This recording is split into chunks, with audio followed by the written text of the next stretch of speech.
పటాన్చెరు మండలం పాషమైలారంలో Sigachi chloro chemicals లో ఈరోజు ఉదయం 9:18 ప్రాంతంలో పెద్ద ఎత్తున బ్లాస్టింగ్ శబ్దముతో పేలుడు సంభవించినట్టు తెలుస్తా ఉంది. అయితే ఆ పేలుడు సంభవించినప్పుడు దాదాపు 2 కిలోమీటర్ల దూరంలో ఉండే బస్సులు, అనేక వాహనాల అద్దాలు కూడా పగిలిపోయినట్టుగా, అంటే చాలా భూమి కంపించేంత శబ్దం సౌండ్ వచ్చింది. ఆ శబ్దం వచ్చినప్పుడు, ఆ బ్లాస్ట్ జరిగినప్పుడు కంపెనీలో మరి ఇక్కడ పనిచేస్తున్నటువంటి వర్కర్స్ చెప్తున్న దాని ప్రకారంగా 110 మందికి పైగా పనిచేస్తున్నారని, మరో 30 మంది ఆఫీస్ స్టాఫ్ పనిచేస్తున్నారని, 140 మంది వరకు కంపెనీలో పనిచేస్తున్నట్టుగా ఇక్కడ కొంతమంది వర్కర్స్ ఆ పేలుడు సంభవించినప్పుడు బయటకు పరిగెత్తుకి వచ్చినటువంటి వాళ్ళు కానీ, ఆ పేలుడు సంభవించినప్పుడు డ్యూటీలో ఉన్న ఒకరిద్దరిని కలిసినప్పుడు వాళ్ళు చెప్తా ఉన్నారు. దాదాపు 140 మంది వరకు కంపెనీలో ఆ నిమిషానికి పనిచేస్తున్నారని. 4 అంతస్తుల భవనం కుప్పకూలిపోయింది. కంప్లీట్ స్లాబ్ అంతా కూడా పడిపోయి నేలమట్టం అయిపోయినటువంటి పరిస్థితి ఉంది. ఇప్పటి వరకు అధికారులు చెప్తున్న దాని ప్రకారంగా 8 మంది మరణించారని, దాదాపు 26 మందిని ఆసుపత్రికి తరలించామని అధికారులు చెప్తా ఉన్నారు. మరి 8 + 26 అంటే 34 మంది. అంటే మరి ఇప్పుడు వర్కర్స్ చెప్తున్న దాని ప్రకారంగా 140 మంది కంపెనీలో ఆ నిమిషానికి పనిచేస్తున్నారని. అందులో నుంచి ఎంతమంది బయటకు రాగలిగారు, ఎంతమంది ఆ స్లాబ్ల కింద ఉండిపోయారు అనేది అర్థం కానటువంటి పరిస్థితి ఉంది. నేను ఇక్కడికి వచ్చినప్పుడు ఒక 2-3 కుటుంబాలు ఇక్కడికి వచ్చారు. ఉదయం మా నాన్నగారిని నేను 8 గంటలకు ఇక్కడ దించాను. అబ్బాయి పేరు ఏమో చెప్పాడు. 8 గంటలకు మా నాన్న రామాంజనేయులు మా నాన్నగారిని ఇక్కడ దించాను. నాకు ఇక్కడ ఎవరూ ఏమీ చెప్పడం లేదు, మా నాన్న హాస్పిటల్లో ఉన్నాడా లోపల ఉన్నాడా నాకేమీ తెలవడం లేదు అని ఆ అబ్బాయి చాలా కేశవ్ ఆవేదన వ్యక్తం చేస్తా ఉన్నాడు. కేశవ్ తండ్రి దాసరి రామాంజనేయులు. అలాగే ఒక బీహార్కు చెందినటువంటి వ్యక్తి నా బావమరిది చౌదరి లోపల ఉన్నాడు. నా బావమరిదికి ఏమైందో నాకు తెలియడం లేదు, అధికారులు లోపల రానివ్వట్లేదు, పోలీసులు ఆపేస్తా ఉన్నారు, మాకేం అర్థం కావడం లేదు అని చెప్తా ఉన్నారు. నేను ఇప్పుడే లోపల కలెక్టర్ గారిని, ఎస్పీ గారికి కలిసి చెప్పాను. ఎందుకంటే ఎంతో మంది బీహార్, ఛత్తీస్గఢ్ వివిధ రాష్ట్రాల వాళ్ళు ఇక్కడ పనిచేస్తా ఉన్నారు. వాళ్ళ భార్యా పిల్లలు, వాళ్ళ కుటుంబ సభ్యులు తీవ్రమైనటువంటి ఆందోళనకు లోనవుతా ఉన్నారు. అట్లీస్ట్ వీళ్ళిద్దరు కూడా నిఖిల్, రమ్య ఇందులోనే పనిచేస్తారు. వీళ్ళ ఆచూకీ ఇంకా తెలియడం లేదని వాళ్ళ కుటుంబ సభ్యులు కూడా వచ్చి చెప్తా ఉన్నారు.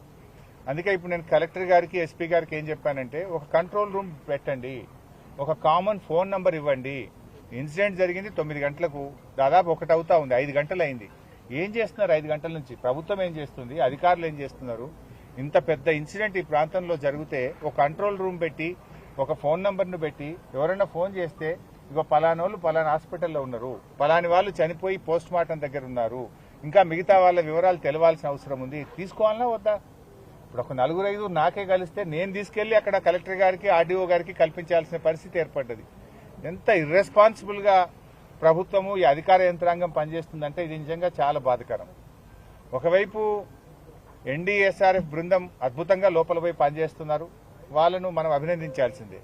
కానీ రెవెన్యూ యంత్రాంగము, జిల్లా యంత్రాంగం ఏం చేస్తున్నట్టు? బయట నేను ఇప్పుడు చెప్పాను, ఒక టేబుల్ పెట్టుకోండి, ఒక చిన్న హ్యాండ్ మైక్ పెట్టుకోండి, ఓ 2 తహసీల్దార్లను, 2 ఎస్ఐలను ఆడ కూర్చోబెట్టండి, ఓ లిస్టు దగ్గర పెట్టుకోండి, ఎవరెవరిని ఏ హాస్పిటల్కి పంపించమంటే ఒక లిస్టు పెట్టుకోండి, చనిపోయిన వాళ్ళది ఒక లిస్టు పెట్టుకోండి, అసలు డ్యూటీలో ఎంతమంది ఉన్నారో, ఆ రోజు మార్నింగ్ షిఫ్ట్కి ఎంతమంది పంచ్ చేసినారో అటెండెన్స్ లిస్ట్ ఒకటి పెట్టుకోండి. అంటే డ్యూటీ ఎంతమంది పంచ్ చేసిండ్రు, అసలు డ్యూటీలో ఎంతమంది ఉన్నారంటే ఒక్కొక్కరు ఒక లెక్క చెప్తున్నారు. కలెక్టర్ది ఒక లెక్క ఉంది, ఎస్పీది ఒక లెక్క ఉంది, ఇంకొకరిది ఇంకో లెక్క ఉన్నది. డ్యూటీలో ఎంతమంది ఉన్నారు ఆ టైంకు 9:18 అంటే ఇప్పటి వరకు 5 గంటలైనా ఎంతమంది షిఫ్ట్లో పనిచేస్తున్నారో అధికారులు చెప్పడం లేదు.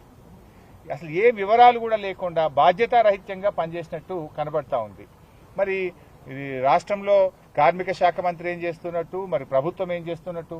కనీసం ఒక టోల్ నంబర్ ఇయ్యరా, ఒక టోల్ ఫ్రీ నంబర్ ఇచ్చి ఈ నంబర్కి ఫోన్ చేయండి అని చెప్పొచ్చు కదా. లేదు, కనీసం చాలా మంది కుటుంబ సభ్యులు ఇక్కడికి వచ్చారు, వాళ్ళు ఎవరిని కలవాలి? పోలీసులు నూకేస్తున్నారు. మా బావ ఏమైంది, నా భర్తకేమైంది, నా బావమర్దికి ఏమైంది, మా తమ్మునికి ఏమైంది అని ఏడుస్తున్నారు. వాళ్ళు ఎవరిని కలవాలి, ఎక్కడ కలవాలి? కనీసం ఒక కంట్రోల్ రూమ్ పెట్టరా? ఒక ఇద్దరు తహసీల్దార్లను కూర్చోబెట్టే బాధ్యత లేదా మీకు? ఓ హ్యాండ్ మైక్ పెట్టుకొని ఇక్కడ రండి బాబు అని సెట్లో చెప్పి ఎవరు ఫ్యామిలీ మెంబర్స్ వచ్చినా అది రాసుకుంటే అర్థమవుతుంటుంది. రేపు ఒకవేళ లోపల అదృష్టం బాగుండి బతికినా వాళ్ళకి అటాచ్ చేసి హాస్పిటల్కి పంపొచ్చు. ఇంకా బాధ కలిగేది ఏంటంటే ఈ చిన్న చిన్న ప్రైమరీ కేర్ హాస్పిటల్లో జాయిన్ చేసినారు, జరిగిందేమో బాంబ్ బ్లాస్ట్. 60-70% పైగా కాలి ఉన్నారు. అసలు మనిషి 30% పైగా కాలుతేనే లైఫ్ ఈజ్ ఇన్ డేంజర్. వాళ్ళని ఎక్కడ చేర్చాలి? కనీసం ఒక ఏఐజీ హాస్పిటల్లో, ఒక మీరు అపోలో హాస్పిటల్లో, ఒక యశోదాకో వాళ్ళని పంపించి కాపాడే బాధ్యత లేదా? ఒక కార్పొరేట్ హాస్పిటల్ పంపే బాధ్యత మీకు లేదా? ఏమైందమ్మా, మీరు ఎందుకు పంపట్లేదు? ఇంకా ఈ చిన్న చిన్న హాస్పిటల్లో పెట్టారు, వెంటనే ఏఐజీకి పంపండి, వేర్ ఈజ్ యువర్ డిమాండ్ అని మేము ఇప్పుడు అధికారులను గట్టిగా అడిగాం. పంపుతాం సార్ అంటారు. ఎప్పుడు పంపుతారు? మీకు ఆ మొదటి గంట అనేది చాలా విలువైనటువంటిది. ఆ మొదటి గంట 2 గంటల్లో మీరు కరెక్ట్ గా ట్రీట్మెంట్ అందించగలిగితే ప్రాణాలు కాపాడగలుగుతాం. Golden hour, you are missing the golden hour. ఇప్పటిగా చిన్న చిన్న ఆసుపత్రుల్లో వేశారు, కనీసం అక్కడ స్పెషలైజ్డ్ డాక్టర్స్ ఉండరు.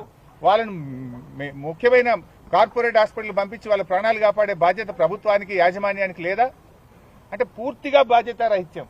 వాళ్ళను మంచి ఆసుపత్రికి పంపడంలో ఫెయిల్ అయిపోయారు. వాళ్ళకు కనీసం సమాచారం అందించడంలో ప్రభుత్వం ఫెయిల్ అయిపోయింది. ఎంతమంది డ్యూటీలో ఉన్నారంటే చెప్పే పరిస్థితి లేదు, ఎంతమంది మరణించారంటే చెప్పే పరిస్థితి లేదు, ఎంతమంది బయటకు వచ్చారంటే చెప్పే పరిస్థితి లేదు. అంతా గందరగోళమైన పరిస్థితి. ఇది పూర్తిగా రాష్ట్ర ప్రభుత్వ వైఫల్యం. ఇక్కడ కనీసం ఇంత పెద్ద బ్లాస్ట్ అయింది, ఒక ఫస్ట్ ఎయిడ్ సెంటర్ అనే పెట్టాలి కదా. కనీసం ఒక వెహికల్ తెప్పించి ఫస్ట్ ఎయిడ్ సెంటర్ పెట్టి ఆక్సిజన్ పెట్టి వాళ్ళని తీసుకువెళ్లాల్సిన బాధ్యత లేదా? Totally responsible. ఇది పాషమైలారం ఇండస్ట్రియల్ ఏరియాలో వరుసగా ఇది 3వ సంఘటన. ఈ ప్రభుత్వం వచ్చిన తర్వాత హత్నూర మండలంలో కూడా ఆ మధ్య ఒక బ్లాస్ట్ జరిగితే ఐ థింక్ 5 అనుకుంటా. ఆ రోజు 5 చనిపోయారు. 5 చనిపోతే ఆ రోజు కూడా ప్రభుత్వం పట్టించుకోలేదు. మరి ఏం వరుసగా బ్లాస్ట్లు జరిగి ఇంతమంది మరణిస్తా ఉంటే ఈ ప్రభుత్వానికి ఒక బాధ్యత లేదా? Is it not your responsibility to take care? ఈ సంఘటనల మీద విచారణ జరపండి. ఈ బ్లాస్ట్ ఎందుకు జరిగింది? ఈ బ్లాస్ట్ లో ప్రభుత్వ అధికారుల నిర్లక్ష్యం ఉంది. సేఫ్టీ మెజర్స్ తీసుకోవడంలో ప్రభుత్వం పూర్తిగా ఫెయిల్ అయిపోయింది. ప్రభుత్వం ఎక్కడ కూడా బాధ్యత రహిత్యంగా ఉండడం వల్లనే ఈ వరుస సంఘటనలు జరుగుతూ ఉన్నాయి. మేనేజ్మెంట్ మీద కూడా కఠినమైన చర్యలు తీసుకోవాలి. దీని మీద పూర్తి స్థాయి విచారణ జరపాలి. చనిపోయిన కుటుంబాలకు ₹1 కోటి ఎక్స్గ్రేషియా అందించాలి.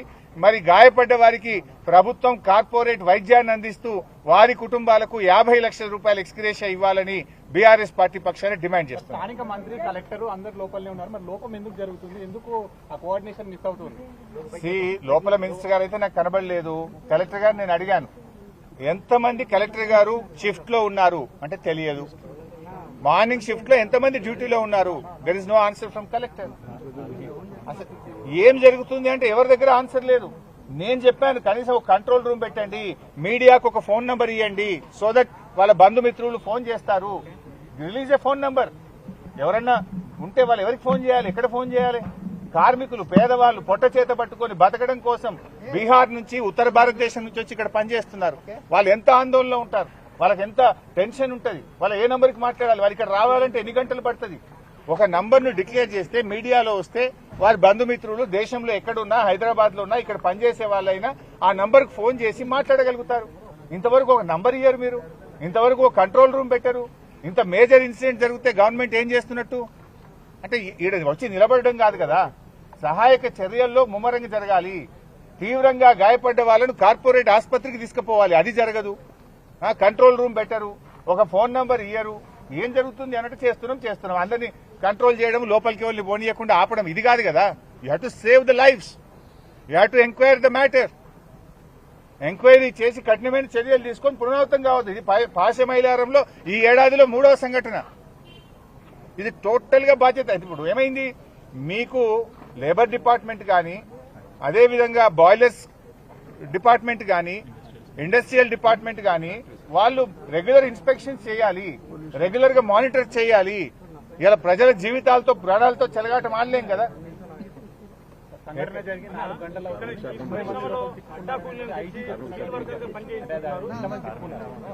ఈ ప్రాంతంలో పరిశ్రమల్లో అడ్డాకూలీలు తెచ్చి స్కిల్ వర్కర్ గా పనిచేస్తున్నారు. డెఫినెట్ గా అండి. ఇప్పుడు బాధ కలిగేది ఏంటంటే వర్కర్స్ ఏమో ఇంకా 80-90 మంది లోపల ఉన్నారు అని పాపం వర్కర్స్ చెప్తున్నారు. ఎగ్జాగరేట్ చేయొద్దు, ఒక బాధ్యతాయుతమైన ప్రజాప్రతినిధిగా మేము తొందరపడి మాట్లాడొద్దని మేము మాట్లాడట్లేదు. బట్ వర్కర్స్ ఆర్ సేయింగ్ అన్నా ఇంకా 70-80 మంది లోపల ఉన్నారు, ఆ 70-80 మంది పరిస్థితి మాకు ఆందోళనగా ఉంది అని బయటకు వచ్చినటువంటి వర్కర్స్ చెప్తా ఉన్నారు. ఇలా స్కిల్డ్ వర్కర్స్ పెట్టకపోవడం వల్ల కూడా ఈ సమస్య వస్తూ ఉంది.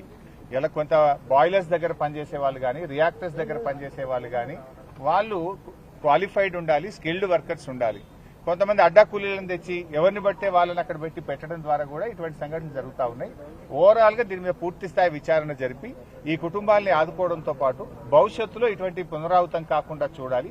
ఈ ఏరియాలో 1-2 స్పెషల్ ఫైర్ స్టేషన్స్ కూడా, ప్రత్యేకమైన ఫైర్ స్టేషన్స్ కూడా పెట్టి ఇటువంటి సంఘటనలు జరిగినప్పుడు వెంటనే రెస్క్యూ ఆపరేషన్ జరిగే విధంగా కూడా ఆలోచించాలని ప్రభుత్వాన్ని కోరుతున్నాం. జరుగుతున్న లోపం మీద మీ తదుపరి కార్యాచరణ మేము తొందరపడం సాబ్, ఎందుకంటే ఒకవైపు రెస్క్యూ ఆపరేషన్ జరుగుతూ ఉంటే ఎక్కువ పొలిటికల్ గా మాట్లాడడం కూడా బాధ్యత అనిపించుకోదు.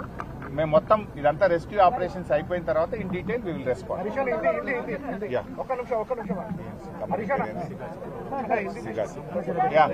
భాషా మైలారం మే యా సిగాచి